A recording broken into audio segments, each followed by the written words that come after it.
आइए जानते हैं कि गौतम बुद्ध ने ऐसा क्यों कहा कि समय हाथ से निकला जा रहा है। एक समय की बात है, भगवान बुद्ध एक शहर में प्रवचन दे रहे थे। उन्होंने प्रवचन के बाद आखिर में कहा, जागो, समय हाथ से निकला जा रहा है। इस तरह उस दिन की प्रवचन सभा समाप्त हो गई।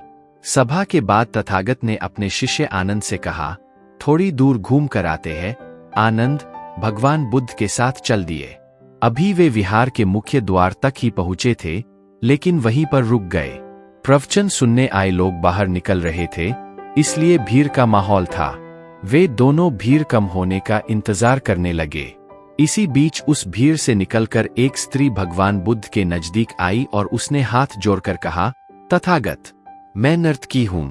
आज नगर के श्रेष्ठी के घर मेरे नृत्य का कार्यक्रम पहले से तय था, लेकिन मैं उसके बारे में भूल चुकी थी। यहाँ जैसे ही आपने कहा कि जागो, समय निकला जा रहा है, मुझे तुरंत इस बात की याद आई कि मुझे कार्यक्रम में जाना है।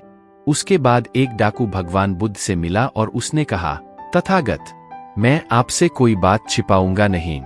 मैं भूल गया था कि आज मुझे एक जगह डाका डालने जाना था, पर आज उपदेश सुनते ही मुझे अपनी योजना याद आ गई। इस तरह एक बूढ़ा व्यक्ति भगवान बुद्ध के पास आया और उसने कहा, तथागत, जिंदगी भर दुनिया भर की चीजों के पीछे भागता रहा। अब मौत का सामना करने का दिन नजदीक आता जा रहा है। अब मुझे लगता है कि सारी जिंदगी यूं ही बेकार हो गई। आपकी बातों से आज मेरी आंखें खुल गई। आज से मैं अपने सारे मोह छोड़कर निर्वाण के लिए कोशिश करूंगा। जब सब लोग चले गए तब भगवान बुद्ध ने कहा, आनंद, ध्यान दो, प्रवचन मैंने एक ही दिया, लेकिन उसका हर किसी ने अलग अलग मतलब निकाला। उम्मीद है कि आपको इस कहानी से कुछ सीख जरूर मिली होगी।